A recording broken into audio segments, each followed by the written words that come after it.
Well, tonight, explosive video obtained by CBS 5 Investigates tells the truth about a murder inside the county jail. The security video reveals how a violent attack went on and on and on before anyone seemed to notice or respond.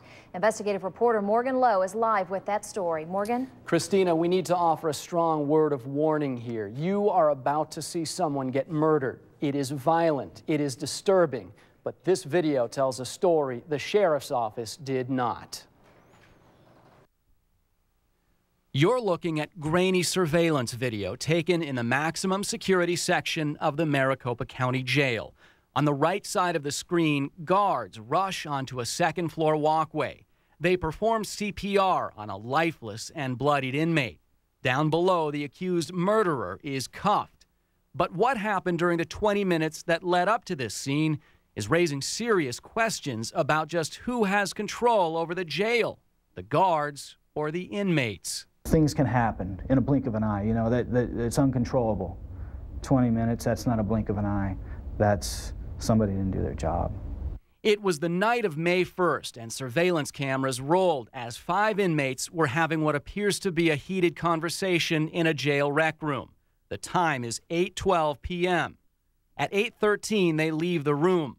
Another camera catches one of the inmates limping up the stairs. His name is Robert Cotton, and he doesn't know it, but he's about to be murdered. At 8:14, inmate Pete Van Winkle follows Cotton up the stairs and into Van Winkle's cell. It looks like they're having a conversation. Then they disappear off camera. At 8:15, you can see legs on the ground. They're struggling. 8:16, Van Winkle is choking Cotton from behind. 8:17, another inmate walks by the cell and glances inside.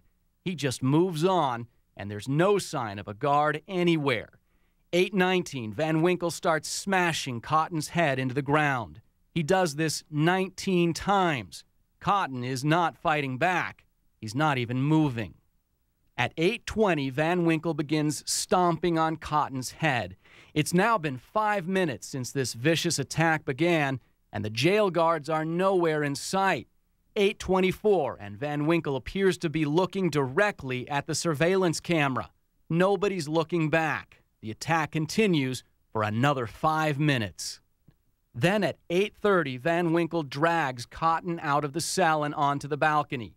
Inmates later tell investigators Van Winkle yelled, "Who wants to hear what this expletive sounds like?" falling off the balcony. It's 8:32, and Van Winkle starts kicking Cotton again. Cotton hasn't moved in more than 15 minutes.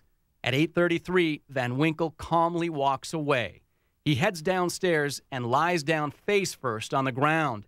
At 8:34, guards finally storm in, a full 20 minutes after the assault began, and Robert Cotton is dead. Where was the guard who was supposed to be monitoring the camera? That's the big question. That's the biggest question. We showed the video to Jess Torres, a security consultant and former police officer. Somebody wasn't doing their job. Torres says that even though the video images of Van Winkle strangling and beating Cotton appear unclear and out of focus, to a jail guard it should have been clear something was going on. They're trained to notice and they're paid to notice. So yes, I believe that they should have noticed. We've learned Pete Van Winkle was awaiting trial for attempted murder and is a member of a dangerous and violent prison gang called the Aryan Brotherhood. Robert Cotton was awaiting trial for auto theft.